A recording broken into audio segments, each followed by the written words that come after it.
Hello everyone, welcome to W S cube tech. Myself Deep और हम लोग पढ़ रहे हैं सी प्रोग्रामिंग।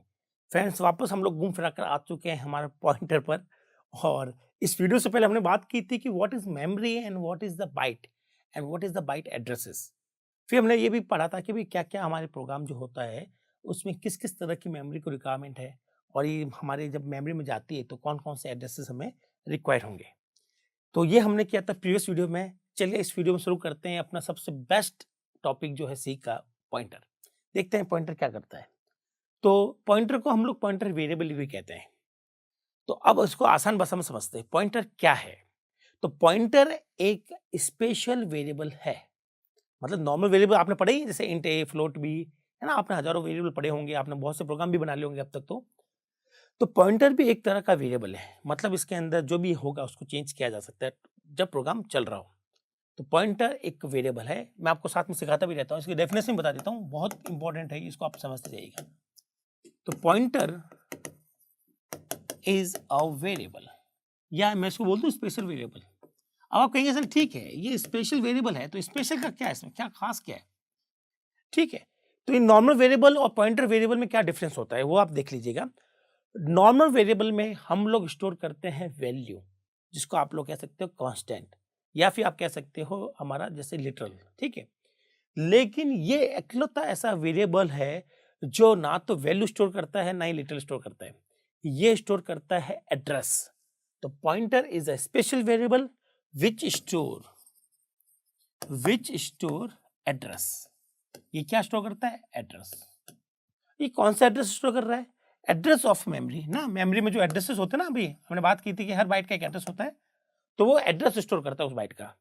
और ज्यादा अच्छा रहेगा अगर मैं लिखूं स्टार्टिंग एड्रेस ऑफ मेमोरी, या मेमोरी नहीं लिखेंगे, आप कहेंगे सर ये तो पूरा रैम का रैम कर लेंगे, तो हम लोग भी लिख लेते हैं इसको कि pointer is a special variable which store starting address. अब ये एड्रेस किसका, हमने बताया था ये एड्रेस हो सकता है किसी डाटा का, बोले तो वेरिएबल का, या प्रोग्राम का। ये दोनों चीज के एड्रेस को पकड़ लेता है। ऐसा नहीं है कि सिर्फ ये वेरिएबल के एड्रेस को ही पकड़ पाता है, ये जो हमारे फंक्शन जो कोड होता है ना, उसके भी एड्रेस को पकड़ लेता है। तो हम लोग कहेंगे एड्रेस ऑफ वेरिएबल या या कोड या प्रोग्राम या फंक्शन, आप जो भी कहते हैं। आप फंक्शन लिख दो यहाँ पर, क्योंकि आपके प्रोग्राम में जो लाइंस होती है वो फंक्शन की फॉर्म में होती है।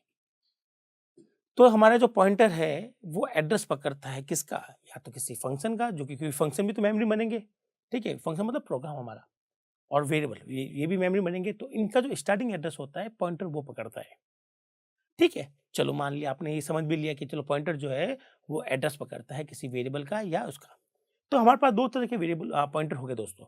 एक हो गया पॉइंटर टू वेरिएबल, ऐसा पॉइंटर जो कि वेरिएबल का एड्रेस स्टोर करता है। ठीक है, तो मैं यहाँ पर टाइप लिख दूं पॉइंटर के, तो इसको हम लोग इरेज कर देते हैं। ठीक है, अब पॉइंटर जो है हमारे पास में दो तरह के हो गए। एक तो हो गया पॉइंटर टू वेरिएबल, ऐसा पॉइंटर जो किसी वेरिएबल का एड्रेस स्टोर करता है, उसको क्या कहेंगे, पॉइंटर टू वेरिएबल। एक हो गया पॉइंटर टू फंक्शन, ऐसा पॉइंटर जो किसी फंक्शन का एड्रेस स्टोर करता है, उसको हम लोग क्या नाम देंगे, पॉइंटर टू फंक्शन। ठीक है, तो शुरू में हम लोग पॉइंटर टू वेरिएबल पढ़ेंगे। क्या पढ़ेंगे दोस्तों, पॉइंटर टू वेरिएबल पढ़ने वाले हैं। बाद में देखेंगे कि पॉइंटर टू फंक्शंस क्या होते हैं। ठीक है, तो अभी मैं जितना भी पढ़ा रहा हूँ आपको, जितना भी हम लोग इस टॉपिक को करेंगे, वो सारा का सारा पॉइंटर टू वेरिएबल के बारे में है। ठीक है, जैसे हम लोग इसको खत्म कर लेंगे पॉइंटर टू वेरिएबल को, फिर हम लोग शुरू करेंगे पॉइंटर टू फंक्शन। तो अगर मैं कहीं पर लिख दूं पॉइंटर, तो आप समझ जाएगा कि वो पॉइंटर टू वेरिएबल होने वाला है। ठीक है, चलिए, तो अब हम लोग देखते हैं कि पॉइंटर टू वेरिएबल क्या है। ठीक है, तो यहां हम लिखेंगे pointer two variable, pointer two variable है। ठीक है, तो ये क्या करते हैं, ऐसे पॉइंटर ठीक है, विच store starting address of variable. आप इसको वेरिएबल बोल लिए, डाटा बोल लिए, कोई फर्क नहीं पड़ता दोस्तों। अलग अलग नाम देते हैं। ठीक है, हम लोग कंफ्यूज हो जाते हैं, तो ऐसा कंफ्यूज नहीं होना है। डाटा और वेरिएबल एक ही चीज होती है। ठीक है, तो पॉइंटर एक ऐसा वेरिएबल है, ठीक है, पॉइंटर जो कि स्टोर करेगा स्टार्टिंग एड्रेस ऑफ किसी वेरिएबल का। मतलब किसी वेरिएबल का हम लोग स्टार्टिंग एड्रेस स्टोर करते हैं, उसको हम लोग क्या कहेंगे, पॉइंटर टू वेरिएबल। ठीक है, चलो मान भी लिया कि ये हमने स्टार्टिंग एड्रेस में स्टोर कर लिया, पॉइंटर जो है वो एड्रेस स्टोर करते हैं, मान लिया, क्या हो गया? क्वेश्चन यही हो ना कि माना कि एक पॉइंटर है, उसने किसी वेरिएबल का एड्रेस स्टोर कर लिया, तो फिर क्या होगा अगर कोई पॉइंटर किसी वेरिएबल का एड्रेस स्टोर कर ले? तो हुआ क्या, फायदा क्या मिला हमें, एडवांटेज क्या मिले? तो अब हम लोग उसकी बात करेंगे, ठीक है? तो ये थोड़ा ध्यान से सुनिएगा आप, बहुत ही ध्यान से सुनना दोस्तों आपको। ये जब कोई भी पॉइंटर किसी भी वेरिएबल का एड्रेस स्टोर कर लेता है, ठीक है, तो पॉइंटर क्या करेगा? तो पॉइंटर उसको एक नाम दे देगा। क्या दे देगा? एक नाम दे देगा, एक अलाइज कर देगा, मतलब अलाइज मतलब एक नया नाम दे देगा। तो अब आप कहेंगे सर एक वेरिएबल जिसका कोई नाम था, आपने उसका एड्रेस किसी पॉइंटर में डाला, पॉइंटर ने उसको एक नाम और दे दिया, तो एक ही वेरिएबल के दो नाम हो गए, उससे फायदा क्या है? इसी फायदे पे हम लोग बात करते हैं इसकी एप्लीकेशन की, पॉइंटर की, कि पॉइंटर में ऐसा करने पर हमें क्या क्या एडवांटेज मिलते हैं। तो जो पॉइंटर का जो मेन कॉन्सेप्ट है वो है एक नया नाम देने की टेक्निक। आप यूँ समझ लें, पॉइंटर कुछ नहीं है, पॉइंटर एक टेक्निक है जिसके थ्रू हम लोग किसी भी वेरिएबल का एक नया नाम दे सकते हैं। ऑलरेडी उसका नाम है, उसको एक नया नाम दे देंगे। हाँ, अगर हमारे पास नाम नहीं है किसी का, सपोज करो ऐसी कोई मेमोरी है जिसका हमने नाम अभी तक नहीं रखा है, तो पॉइंटर उसको भी नाम दे देगा। तो कुल मिलाकर पॉइंटर जो है वो एक नया नाम देने की टेक्निक है। Pointer is aliasing. दोस्तों अलाइजिंग मतलब होता है किसी को नया नाम देना, अलाइजिंग करना, ठीक है, अलाइजिंग टेक्निक, ठीक है। तो पॉइंटर एक टेक्निक है, इसके एक मेथड है कि ये किसी को एक नया नाम दे सकता है मेमोरी को। अगर उस मेमोरी का नाम है तो उसको एक और नाम मिल जाएगा, अगर उस मेमोरी का नाम नहीं है, हम लोग करने वाले हैं दोस्तों ऐसा कि भाई हम लोग कुछ मेमोरी ऑक्यूपाई करेंगे लेकिन उसका नाम नहीं होगा, तो उस केस में हमें पॉइंटर चाहिए होगा कि ताकि पॉइंटर उसको एक नाम दे दे, क्योंकि जब तक मेमोरी का नाम नहीं होगा तब तक उसको प्रोग्राम में एक्सेस नहीं किया जा सकता, ठीक है। तो पॉइंटर एक टेक्निक है जिसमें हम लोग किसी को एक नया नाम दे देते हैं, मेमोरी को, लोकेशन को। अब वहाँ पर चाहे कोई नाम है या नहीं है, इससे कोई फर्क नहीं पड़ता। तो दोस्तों ये है हमारा पॉइंटर की दो बात। पहली बात तो ये आपको ध्यान रखना है कि पॉइंटर करता क्या है, पॉइंटर एड्रेस स्टोर करता है, ठीक है। किसका भी, अभी तो हम लोग वेरिएबल का पढ़ रहे हैं, तो हम लोग कहेंगे कि पॉइंटर जो है वेरिएबल का एड्रेस स्टोर करता है। और आप कहेंगे सर पॉइंटर ने अगर वेरिएबल का एड्रेस स्टोर कर लिया तो क्या किया? किया ये कि उस पॉइंटर ने उस वेरिएबल को एक नया नाम दे दिया, ठीक है। तो इस तरह से हमारे वेरिएबल के दो नाम आ जाते हैं। अब आप कहेंगे सर ठीक है, एक वेरिएबल के दो नाम हो गए, इससे एडवांटेज क्या है? वो एडवांटेज हम लोग करेंगे। एक्चुअली वो एडवांटेज जो है उससे हमें एप्लीकेशंस मिलती है कि आखिर हम लोग ऐसा क्यों करते हैं कि एक ही वेरिएबल के दो नाम दे देते हैं, इससे क्या एडवांटेज मिलते हैं, ये हम लोग पूरा का पूरा एडवांटेज करने वाले हैं, पूरा का पूरा प्रॉपर पढ़ने वाले हैं। उससे पहले हम लोग पढ़ लेते हैं कि पॉइंटर बनाते कैसे हैं, ठीक है, और पॉइंटर किस तरह से एड्रेस स्टोर करता है। पहले ये तो पढ़ ले, फिर बाद में देखेंगे कि अगर ये नाम दे रहा है तो वो नाम देने की टेक्निक पर हम लोग किस तरह से एप्लीकेशन में काम लेंगे। तो अब हम लोग बात करेंगे पॉइंटर डिक्लेरेशन की। पॉइंटर डिक्लेरेशन मतलब पॉइंटर किस तरह से बनाए जाते हैं, पॉइंटर को किस तरह से डिक्लेयर किया जाता है। तो याद रखिएगा पॉइंटर कुछ नई चीज नहीं है, पॉइंटर एक वेरिएबल है, बस स्पेशल वेरिएबल है। अब नॉर्मल वेरिएबल को आप कैसे बनाते हैं? आप कहेंगे सर नॉर्मल वेरिएबल को कैसे बनाते हैं? इंटीजर सपोज करो ए, है ना, या फिर आप क्या लिखते हो? आप लिखते हो फ्लोट बी, ठीक है, या आप क्या लिखते हो?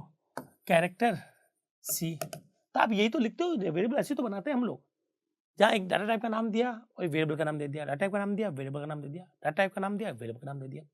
तो ये है नॉर्मल वेरिएबल। अब ये जो नॉर्मल वेरिएबल है ये एक इंटीजर वैल्यू को स्टोर करते हैं, ठीक है। तो यहाँ पर मैं आपको थोड़ा डिस्क्राइब कर दूं उसके बारे में। तो हम लोग लिखेंगे a is a variable which store integer value. Value मतलब आपका इंटीजर लिटरल हो सकता है, इंटीजर कांस्टेंट, जैसे कि 5, 10, 15, 20 समथिंग, ठीक है। उसी तरह से इसको हम लोग कैसे पढ़ सकते हैं? हम लोग पढ़ सकते हैं B is a variable which store a floating value, ठीक है। फ्लोटिंग मतलब पॉइंट वाली वैल्यूज आप जानते हो। और करेक्टर सी को हम लोग पढ़ेंगे c is a variable which store a single character. तो ये आपको पढ़ना आ गया। ये है हमारे सिंपल वेरिएबल बनाने का तरीका। अब पॉइंटर कैसे बनाते हैं दोस्तों? तो पॉइंटर को बनाने के लिए हमें एस्ट्रिक का यूज करना पड़ता है। किसका यूज करना पड़ता है? एस्ट्रिक का। तो ऐसा करने से हमारे पास में पॉइंटर बन जाता है दोस्तों। तो पॉइंटर अगर बनाना चाहते हो तो यहां पर ए नाम का पॉइंटर बनेगा, एस्ट्रिक एक नाम से नहीं बनेगा, ए नाम का क्या बनेगा? पॉइंटर बनेगा, ठीक है। इसको ध्यान से देखिएगा, तो यहाँ पर पॉइंटर बनाने के लिए आपको एस्ट्रिक का सहारा लेना पड़ता है। आप समझ लीजिए ये स्पेशल है, इसलिए यहाँ पे एस्ट्रिक लगाया। तो पॉइंटर को इस तरह से बनाया जाता है। तो ये हो गया ए इज इंटीजर पॉइंटर। क्या बोलते हैं इसको? ए इज इंटीजर पॉइंटर। मतलब ए जो है वो किसी इंटीजर वेरिएबल का एड्रेस स्टोर कर सकता है। भाई पॉइंटर एड्रेस स्टोर करते हैं और आपने आगे इंट के लिखा है, इसका मतलब है ये फिक्स है कि किसी इंटीजर का ही इंटीजर वेरिएबल का ही एड्रेस स्टोर करेगा। तो ए इज इंटीजर पॉइंटर, इसका मतलब it means A can store address of any integer variable. आप यहाँ किसी भी इंटीजर वेरिएबल का एड्रेस स्टोर कर सकते हो। उसी तरह आपने लिखा है asterisk B, float asterisk B. इसका मतलब बी जो है ये कोई भी फ्लोट टाइप के वेरिएबल का एड्रेस स्टोर कर सकता है। और यहाँ लिखा है करेक्टर एस्ट्रिक सी, इसका मतलब सी जो है वो एड्रेस स्टोर तो करेगा लेकिन वो क्या करेगा, किसी भी करेक्टर वेरिएबल को स्टोर करेगा। ठीक है, यहाँ तक तो हमें क्लियर है। तो ये है हमारे पॉइंटर बनाने का तरीका दोस्तों, ये इसका डिक्लेरेशन है, आप इसको अच्छे से देख लें। अब मैं आपको बताता हूँ कि होता क्या है। जब आप ऐसा लिखते हैं तो मैंने आपको क्या बताया था कि भाई वेरिएबल जो है ना हमारा, है ना, नहीं सॉरी, पॉइंटर जो है वो एक टेक्निक है एक नया नाम देने की। तो जैसे आप ऐसा लिखते हैं तो हमारे सिस्टम में, मैं इसको अपने वे से समझा रहा हूँ दोस्तों, अगर आप इसको इस वे से समझेंगे तो आई थिंक आपके लिए बहुत ज़्यादा आसान हो जाएगा, मतलब बच्चों का खेल हो जाएगा ये। अदरवाइज पॉइंटर इतने कंफ्यूजिंग है, अलग अलग जो मेरे जैसे फैकल्टीज हैं वो आपको अलग अलग तरीके से समझाते हैं, सबका अपना अपना एक वे होता है। तो जब मैं 12 सालों से ये सी पढ़ा रहा हूँ तो मैंने कुछ ऐसा तरीका निकाला है, आई थिंक मेरे हिसाब से वो स्टूडेंट के लिए बहुत सूटेबल है। ठीक है, और वो परफेक्ट भी है, ऐसा ही नहीं है कि वो मन से बनाया हुआ टॉपिक है। तो आप इसको थोड़ा सा ध्यान से समझेंगे, बस जो काम हो रहा है उसको हम अलग वर्ड्स में बोलते हैं। काम सभी होगा, सभी लोग एक ही चीज़ पढ़ाते हैं, बस फ़र्क इतना सा आता है कि वो जो वर्ड्स है, जो हम लोग चीज़ ले रहे हैं, जो समझा रहे हैं, वो समझाने का तरीका सबका अलग होता है। अंदर की तरफ जो भी हो रहा है वो एकदम सही हो रहा है। ठीक है, तो देखो होगा क्या, जैसे आप ऐसा लिखेंगे तो मैंने बताया था कि ये जो है किसी एक इंटीजर वेरिएबल का एड्रेस स्टोर करेगा और उसको एक नया नाम दे देगा। तो यहाँ पर एक्चुअली ऐसा करने पर आपके पास दो चीज़ बनती है दोस्तों, एक तो बनेगा ए, एक बनेगा एस्ट्रिक ए। ठीक है, ऐसा करने पर आपके पास दो चीज़ बनती है, एक तो बनेगा बी, एक बनेगा एस्ट्रिक बी। यहाँ से आपको दो चीज़ बनेगी, एक तो बनेगा सी और एक बनेगा एस्ट्रिक सी। ठीक है, अब ध्यान सुनिएगा, जब हम लोग ऐसा लिखते हैं इंटीजर एस्ट्रिक ए, तो यहाँ पर ए नाम का बनता है पॉइंटर। पॉइंटर कौन बनेगा? ए। अगर मैं लिखता हूँ फ्लोट एस्ट्रिक बी, तो यहाँ पर बी नाम का क्या बनेगा? पॉइंटर बनेगा। ठीक है, आप लिखते हो कैरेक्टर एस्ट्रिक सी, सी जो है, सी क्या है? एक पॉइंटर है। तो आप कहेंगे ठीक है सर, मान लिया कि इंटीजर एस्ट्रिक ए लिखने पर ए नाम का पॉइंटर बनता है, तो फिर एस्ट्रिक ए क्या बना? एस्ट्रिक एक वो बन गया नया नाम, नया एलाइज बन गया, नया नाम बन गया जो कि वो किसी वेरिएबल को देने वाला है। तो ये क्या है? एक नाम है। और ये नाम किसको मिल सकता है? ये नाम मिलेगा किसी इंटीजर वेरिएबल को। किसको मिलेगा? कोई भी एक इंटीजर वेरिएबल है उसको आप जो नया नाम देगा पॉइंटर, वो नया नाम क्या होगा? एस्ट्रिक ए। क्या होगा दोस्तों? एस्ट्रिक ए होगा। तो ये क्या? ये अलाइज है। ये क्या है? वो एक नया नाम है, अलाइज है। ये भी क्या है? अलाइज। ठीक है, तो जब आप ऐसा लिखते हैं तो अल्टीमेटली आपके पास दो चीज बन जाती है, एक तो बन जाता है हमारे पास पॉइंटर और एक बन जाता है नया नाम जो किसी वेरिएबल को वो देने वाला है। तो इंटीजर एस्ट्रिक ए ऐसा लिखने पर हमारे पास दो चीज बनेगी, ए बनेगा पॉइंटर, और जो पॉइंटर जब किसी भी इंटीजर को एड्रेस स्टोर कर लेगा उसमें अपने आप में, तो उसको क्या नाम देगा? वो उसको वो नया नाम देगा एस्ट्रिक ए। तो अगर आप ऐसे समझेंगे तो आपके लिए बहुत आसान है दोस्तों। अब एस्ट्रिक जो ए है ये किसी इंटीजर को ही मिल सकता है, क्योंकि आप देख लीजिए, आपने एस्ट्रिक के आगे क्या लिखा? इंटीजर। ठीक है, और आपने बी के आगे क्या लिखा? एस्ट्रिक बी के आगे क्या लिखा? फ्लोट। इसका मतलब जो एस्ट्रिक बी है वो किसी फ्लोट को ही नाम मिल सकता है, एस्ट्रिक सी जो है वो किसी कैरेक्टर को ही नाम मिल सकता है। तो आई होप आपको ये पूरा क्लियर होगा कि पॉइंटर को डिक्लेयर कैसे करते हैं और डिक्लेयर करने के बाद में हमारे पास में क्या क्या बनता है। ठीक है, अब हम लोग बात कर लेते हैं कि पॉइंटर के अंदर किस तरह से इनिशियलाइजेशन किया जाता है।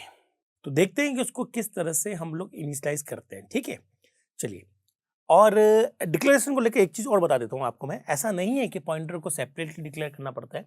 जैसे मान लीजिए आपने लिखा है इंटीजर ए, तो आप लोग यहीं पर भी पॉइंटर बना सकते हो। तो ऐसा करने पे ये माना जाएगा कि ए एक वेरिएबल है, जबकि एस्ट्रिक बी क्या होगा? एक पॉइंटर बन जाएगा। ठीक है, तो आप किसी वेरिएबल के साथ भी इसको आप डिक्लेयर कर सकते हैं। ठीक है, तो इसको सेपरेटली डिक्लेयर करने की जरूरत नहीं है, वो आप इसी स्टेटमेंट में डिक्लेयर कर सकते हैं। ठीक है, यहाँ तो हो गया। फिर अब हम लोग बात करेंगे इसके इनिशियलाइजेशन को लेकर। इनिशियलाइजेशन मतलब जब वेरिएबल पॉइंटर बनाया जाता है तो उसको किस तरह से अंदर वैल्यू डाली जाएगी। ठीक है, इनिशियलाइजेशन। ठीक है, कैसे?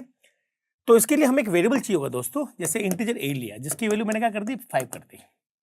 ठीक है, अब आपको एक पॉइंटर चाहिए, तो आप पॉइंटर इस तरह से ले सकते हैं कि आपने यहाँ पर एक पी नाम का पॉइंटर लिया और आपने यहाँ पर एड्रेस डालना है। किसका डालना है? एड्रेस ए का। तो कैसे होता है, जब आप यहाँ पर इंटीजर ए लिख देते हो तो आपको मैंने बहुत बार पढ़ाया है कि ऐसा करने पर हमारे पास मेमोरी में 4 बाइट अलोकेट हो जाएगी। ठीक है, 4 बाइट का मान लेता हूँ, ये 100 है, ये 101 है, ये 102 है और 103 है। तो 4 एड्रेसेस हमें मिलेंगे, पर चारों एड्रेसेस हमारे काम के नहीं, हमें केवल स्टार्टिंग एड्रेस से मतलब होता है 100। तो मेमोरी में जाएगा हमारा सिस्टम, मेमोरी बोले तो सीपीयू, वो हमारे ओएस जो होगा वो मेमोरी को बोलेगा कि भाई हमें ए नाम की मेमोरी चाहिए।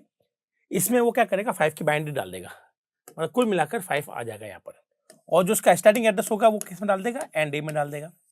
अब एंड ए को वापस प्रोग्राम में सप्लाई कर दिया जाता है ताकि कंफर्म हो जाए कि भाई ओएस ने यहाँ पर सक्सेसफुली एंड ए बना लिया और एंड ए में उस मेमोरी का स्टार्टिंग एड्रेस है। तो हमारे प्रोग्राम में एंड ए अवेलेबल है, तो हम लोग क्या करेंगे, एंड ए रिप्रेजेंट करता है एड्रेस को और ए रिप्रेजेंट करता है वैल्यू को। ठीक है, ये हमने बहुत सारा पढ़ा दोस्तों। ठीक है, अगर नहीं पढ़ा तो आप वापस देख लीजिएगा। अगर मैं प्रोग्राम में कहीं भी ए लिखूंगा तो एक वैल्यू को दिखा रहा होगा, जबकि एंड ए लिखूंगा तो वो उसके एड्रेस को दिखाता है। तो अब पॉइंटर में क्या डालते हैं, पॉइंटर में डालते हैं एड्रेस, तो पॉइंटर में डालेंगे एंड ए। ये हो गया हमारे पॉइंटर का इनिशियलाइजेशन। ठीक है, आपको ये समझ में आया होगा। आप चाहें तो दोनों लाइन को एक साथ भी लिख सकते थे। कैसे लिख सकते हो आप दोनों को, आप ऐसे भी लिख सकते थे, इंटीजर ए इक्वल टू 5, ठीक है, comma asterisk p equal to and a. ये दोनों सेम है, कोई फर्क नहीं है दोनों स्टेटमेंट में, बस यहाँ पर दोनों को अलग अलग लिखा गया, यहाँ पर एक ही स्टेटमेंट में दोनों को लिख दिया गया। तो इस तरह से ये सही है। ठीक है, और गलती जो होती है दोस्तों, वो गलती ये होती है कि हम लोग अगर यहाँ पर ऐसा करेंगे, ए लिखते हैं तो ये एरर है। क्या है ये एरर? वो ये कहेगा, पॉइंटर कहेगा कि भाई मुझे एक एड्रेस चाहिए ना कि एक वैल्यू चाहिए, तो यहाँ पर एक एरर आ जाएगी।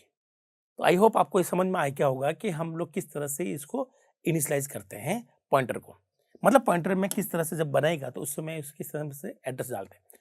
तो ऐसा जरूरी नहीं है कि इसको इनिशियलाइज करते समय ही इसमें एड्रेस डाला जाए, इसको बाद में भी डाल सकते हैं हम लोग। कैसे डाल सकते हैं बाद में? जैसे मैंने लिखा इंटीजर ए एस्ट्रिक पी, ठीक है, तो ऐसा करने पर हमारे पास ए बन जाएगा। ठीक है, ओके, और ऐसा करने पर हमें 2 चीज मिलेगी, एक तो पी मिलेगा, एक एस्ट्रिक पी मिलेगा। ठीक है, तो ये रहा हमारा पी, करेक्ट है। फिर हमने लिखा पी के अंदर हमने क्या, चलो एक के अंदर हम लोग वैल्यू डाली ए इक्वल टू 25। तो ऐसा करने से ये जो वैल्यू है वो इस हमारे नॉर्मल वेरिएबल में चली जाएगी, तो ये हो गया 25। ठीक है, और ये जो भी ए बना होगा मेमोरी में, इसका स्टार्टिंग एड्रेस किसमें होगा, एंड ए में होगा। ठीक है, चलिए फिर हम लोग लिखेंगे पी इक्वल टू एंड ए। इसका मतलब पी में क्या आ गया, पी में एंड ए आ गया, एंड ए। इसका मतलब जो पी है हमारे ए को क्या कर रहा है, पॉइंट कर रहा है। ठीक है, तो इसे बोलेंगे पी पॉइंट टू ए। क्या बोलेंगे इसको, पी पॉइंट ए को पॉइंट कर रहा है। तो जैसे पी ए को पॉइंट करेगा तो वो इसको एक नया नाम दे देगा, वो नया नाम क्या मिलेगा उसको, एस्ट्रिक पी। क्या मिल जाएगा दोस्तों, एस्ट्रिक पी मिल जाएगा। तो हम लोग बाद में भी, यहाँ इनिशियलाइजेशन का होता है जब बनाते समय कोई वैल्यू डालना, ऐसा नहीं कि हम लोग बनाते समय वैल्यू डालेंगे, हम लोग बाद में भी वैल्यू पुट कर सकते हैं। ठीक है भाई, चले अब एक प्रोग्राम के थ्रू उसको पूरा प्रॉपरली समझते हैं ए टू जेड। ठीक है, तो मैं यहाँ पर लिखता हूँ इंटीजर में हैश इंक्लूड, आप लोग दोस्तों लिख लेंगे ऊपर। ठीक है, और यहाँ पर मैं लिखूंगा रिटर्न 0। अब इस प्रोग्राम को पूरा अच्छे से देख लीजिएगा, मैं आपको प्रॉपरली बताऊंगा कि हर लाइन के बिहाफ पर क्या क्या काम हो रहा है। तो ये हमारा प्रोग्राम है, यहाँ हमने लिखा सपोज करो इंटीजर ए इक्वल टू 5। ठीक है, फिर हमने क्या होगा, इस बिहाफ पर हमारा जो कंपाइलर है वो चाहता है कि मेमोरी में ए नाम का वेरिएबल बन जाए। ठीक है, पर दोस्तों कंपाइलर का मेमोरी पर कोई कंट्रोल नहीं रहता। तो क्योंकि मेमोरी एक हार्डवेयर है, तो कंपाइलर रिक्वेस्ट करेगा हमारे ऑपरेटिंग सिस्टम को कि ऑपरेटिंग सिस्टम भैया आप हमारे लिए मेमोरी में जाओ। तो हमारे प्रोग्राम में और हार्डवेयर के बीच में एक कंसोल होता है, कंसोल मतलब ऑपरेटिंग सिस्टम होता है। तो आप कंपाइलर ने इसको रिक्वेस्ट करेगा कंसोल से, और कंसोल जाएगा मेमोरी के अंदर और मेमोरी में जाकर आपके पास में ए बनाएगा 4 बाइट का। कितना बनाएगा? 4 बाइट। क्यों? क्योंकि आपने रिक्वेस्ट क्या की है? 4 बाइट का ए बनाइए। तो कंपाइलर ने रिक्वेस्ट की कंसोल को, कंसोल गया मेमोरी के अंदर और ए नाम का 4 बाइट का एक लोकेशन बना दिया, जिसमें वैल्यू क्या कर दी? 5। 5 मतलब 5 की बाइनरी डाल दी। ठीक है। अब क्योंकि ये ओएस का काम कर रहा है, तो ओएस क्या करेगा? जो इसका स्टार्टिंग एड्रेस होगा, मान लेता हूँ जो उसका स्टार्टिंग एड्रेस है वो 100 है। कितना है दोस्तों? 100 है। तो यहाँ 100, 101, 102 और 103, यहाँ 4 एड्रेसेस हमें मिल रहे हैं, लेकिन चारों हमारे काम के नहीं है, हमें केवल स्टार्टिंग एड्रेस का मतलब है। तो ये जो स्टार्टिंग एड्रेस है 100, हमारा ओएस क्या करेगा? इस 100 को डाल देगा एंड ए में, और इस एंड ए को वापस सप्लाई कर दिया जाएगा प्रोग्राम के अंदर। हालांकि आपको यहाँ दिखेगा नहीं एंड आते हुए, लेकिन यहाँ पर आ चुका है। अब हम लोग अपने प्रोग्राम में ए का भी यूज कर सकते हैं, एंड ए का भी यूज कर सकते हैं। अगर मैं ए लिखता हूँ, ठीक है, तो इसको तो हटा दूं मैं यहाँ से ताकि साफ रहे। अगर मैं ए लिखता हूँ तब तो वो वैल्यू है, और एंड ए लिखता हूँ तब तो वो एड्रेस है। ठीक है, तो हम लोग यहाँ से एक वैल्यू देख रहे हैं, प्रिंट टाइप ए एक वैल्यू है। किस तरह की वैल्यू? Integer value. तो ऐसा लिखेंगे तो आपको आउटपुट में क्या मिलेगा? 5। ठीक है, यह हमने लिखा प्रिंट एफ, और यह हमने लिखा एंड ए। क्या लिखा दोस्तों? एंड ए लिखा। तो एंड ए रिप्रेजेंट करता है एड्रेस, और एड्रेस को प्रिंट करने के लिए मैंने आपको बताया था कि एड्रेस को अगर प्रिंट करना चाहते हैं किसी भी एड्रेस को, तो %d के साथ प्रिंट नहीं करते, हम इसको प्रिंट करते हैं %x के साथ में या %p के साथ में। तो आप कोई भी यूज कर लीजिए %p, तो आपको उसका एड्रेस मिल जाएगा ए का प्रॉपर फॉर्मेट में। दोस्तों यहाँ पर ये जो एड्रेस मिलेगा वो एक हेक्साडेसिमल मिलेगा। तो एक्चुअली ये एक हेक्साडेसिमल नंबर है, लेकिन हमें समझने के लिए यहाँ पे एक इंटीजर नंबर लिखा है। ठीक है, तो एक्चुअली में ये जो नंबर है वो कुछ ऐसा होगा, 0xFFF1। मान लेते हैं ये प्रॉपर, हमने बात कर लेते हैं कि ये प्रॉपर यही एड्रेस है। तो आप जब ऐसा करेंगे तो आपको आउटपुट में क्या मिल जाएगा? FFF1। आप जानते हो ना कि आपको 0x की फॉर्मेट नहीं मिलेगा। अगर 0x चाहिए तो आपको यहाँ पर हैश यूज करना पड़ता है। ठीक है, वो बात की बात है। तो यहाँ पर आ गया ये 5 और उसका एड्रेस आ गया FF1। तो ये तो हमने प्रोग्राम हमने कर लिया इतना। तो अब हम लोग बनाते हैं वेरिएबल अपना पॉइंटर। तो अगर आप लोग दोस्तों नई वाली C99 की बात कर रहे हैं या फिर लेटेस्ट जो कंपाइलर यूज कर रहे हैं, तो आप इसमें वेरिएबल यहाँ पर भी बना सकते हो, कोई दिक्कत नहीं है। हाँ, अगर आप कोई ओल्डर वर्जन, पुराना वर्जन काम में ले रहे हैं, तो आपको यही बनाना पड़ेगा पॉइंटर। मतलब जितने भी वेरिएबल है, चाहे वो नॉर्मल हो चाहे वो पॉइंटर हो, आपको यही बनाने होते हैं। ठीक है, तो मैं यही बना लेता हूँ, ज़्यादा अच्छा रहेगा। मैंने बनाया *p। ठीक है दोस्तों, तो ऐसा करने पर दो चीज बनेगी, एक तो बनेगा p और एक बनेगा *p। p तो होगा पॉइंटर और *p होगा नया नाम। अब ये नया नाम किसको मिलेगा? वो डिसाइड करेगा कि p में एड्रेस किसका है। जो जिसका भी एड्रेस आप p में डालोगे, p उसको एक नया नाम दे देगा। ठीक है, तो मैं यहाँ पर एक यूँ करता हूँ, एक वेरिएबल और लेता हूँ b = 6। तो आपके पास में यहाँ b भी बना हुआ है, b के अंदर वैल्यू 6 है, और उसका एड्रेस मान लेता हूँ मैं FFF6 है। ठीक है, जो कि किस में पड़ा हुआ है? एंड बी में पड़ा हुआ है। ठीक, चलिए अब हमने यहाँ पे एक *p बनाया। *p मतलब एक पॉइंटर बनाया p। अब p में मैंने एड्रेस डाला है दोस्तों a का, तो यहाँ पर एक p बनेगा, ये हमारा p है। p में किसका एड्रेस गया? p में आपने क्या डाला? एंड ए की वैल्यू, मतलब एंड ए का एड्रेस। एंड ए में क्या पड़ा हुआ है? एंड ए में पड़ा हुआ है FF1, तो इसमें आ जाएगा FF1। इसका मतलब ये इसको पॉइंट कर रहा है, इसको पॉइंट कर रहा है, तो इसको पॉइंट करेगा तो उसको नाम क्या मिल जाएगा? *p। क्या मिल जाएगा उसको नाम? *p। ठीक है, फिर मैंने लिखा प्रिंट एफ *p। ठीक है, और %। अब बताइए दोस्तों, ये तो है p तो है पॉइंटर, और ये *p क्या है? ये a का ही नाम है। मतलब आप a को प्रिंट करेंगे और *p को प्रिंट करेंगे तो आपको सेम वैल्यू मिलने वाली है। तो मैंने लिखा *p, तो आप देखेंगे *p की वैल्यू कितनी है? 5। तो आपको क्या मिलेगा? यहाँ पर 5 मिल जाएगा। ठीक है, और वहीं अगर मैं दोस्तों ऐसा लिखूं, प्रिंट एफ p, क्या लिखूं? p एक पॉइंटर है, इसमें एक एड्रेस है, और एड्रेस के लिए हम लोग क्या यूज करेंगे? %p यूज करेंगे। तो आपको एड्रेस मिल जाएगा p के अंदर क्या रखा हुआ? जो भी, तो p के अंदर लिखा हुआ FF1, तो आपको ये मिल जाएगा। ठीक है, तो ये तो हो गया हमारा छोटा सा एक सिंपल सा प्रोग्राम। अब मैं आपको बताता हूँ कि अगर हम ऐसा करते तो क्या होता। ठीक है, मैं इसको हटा देता हूँ। अब मैं आपको बताता हूँ कि पॉइंटर किस तरह से हमारे चेंजेस करता है। b के साथ मैं आपको समझाऊंगा इसको। ठीक है,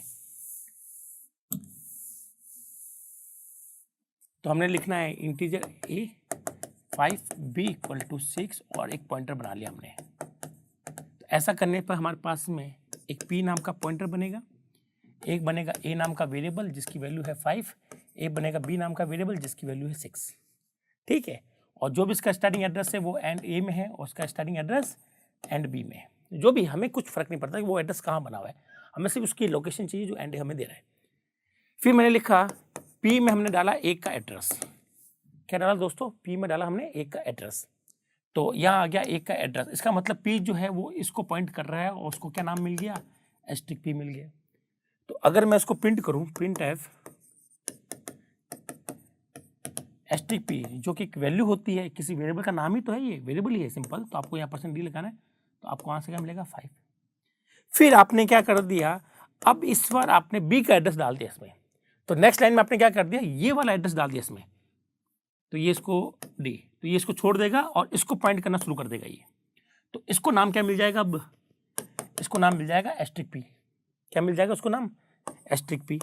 इसका मतलब अगर मैं ऐसा लिखूं, एस्ट्रिक प्रिंट करिए दोस्तों, जो कि एक वेरिएबल है, तो आप कहेंगे सर यहाँ आंसर आएगा 6। तो इस तरह से पॉइंटर, एक ही पॉइंटर मल्टीपल हमारे पास में वेरिएबल को पॉइंट कर सकता है। आई होप आपको ये समझ में आया होगा कि ये किस तरह से वर्क कर रहा है। बस थोड़ा सा ध्यान रखिएगा कि ये जिसको अपॉइंट कर रहा है उसी को नाम एस्ट्रिक p मिल रहा है। क्या यहाँ तक क्लियर है आपको? यहाँ आपने इसका वेरिएबल का मतलब पॉइंटर का डिक्लेरेशन भी देख लिया है, पॉइंटर का आपने इनिशियलाइजेशन भी देख लिया और पॉइंटर में किस तरह से वैल्यू डालते हैं वो भी देख लिया है। ठीक है, चलिए कुछ और देखते हैं कि और हम क्या समझ सकते हैं। तो इसी प्रोग्राम को हम लोग दोबारा समझते हैं कुछ नया के कंटेंट के साथ में। ठीक है, चलिए, तो ऐसा करेंगे तो हमारे पास यहाँ पर a बनेगा, a की वैल्यू 5 होगी जिसका स्टार्टिंग एड्रेस एंड a में है, b बनेगा जिसकी वैल्यू 6 होगी और उसका स्टार्टिंग एड्रेस एंड b में, और एक पॉइंटर बनेगा p। ठीक है, चलिए, फिर मैंने p में डाला एक का एड्रेस, इसमें किसका एड्रेस डाला? एक का एड्रेस, तो ये इस एड्रेस को पॉइंट कर रहा है, इसका मतलब उसको नाम क्या मिल गया? एस्ट्रिक p मिल गया। ठीक है, तो मैं लिखता हूँ एस्ट्रिक p। तो एस्ट्रिक p जो है दोस्तों वो एक वेरिएबल है, जबकि p एक पॉइंटर है। वेरिएबल मतलब जिसमें वैल्यू डाली जा सकती है, पॉइंटर मतलब जिसमें एड्रेस डाला जा सकता है। तो इसमें मैंने लिख दिया, सपोज करो इसमें मैंने लिख दिया 25, तो 25 कहाँ जाएगा? एस्ट्रिक p में। तो एस्ट्रिक p कहाँ बना हुआ है? पूरे बोर्ड पर अगर आप देखें तो ये रहा एस्ट्रिक p, तो आपने यहाँ पर क्या डाल दिया? 25।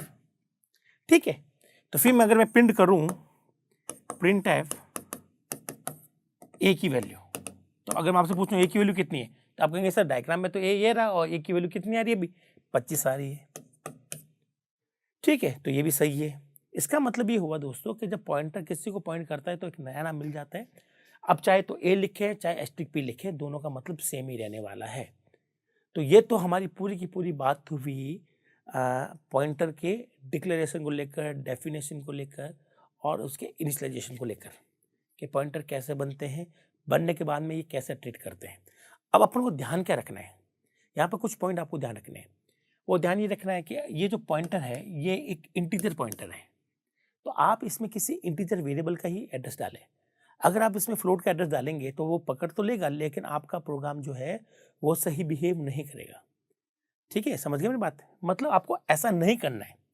कैसा नहीं करना है वो आपको बता देता हूँ।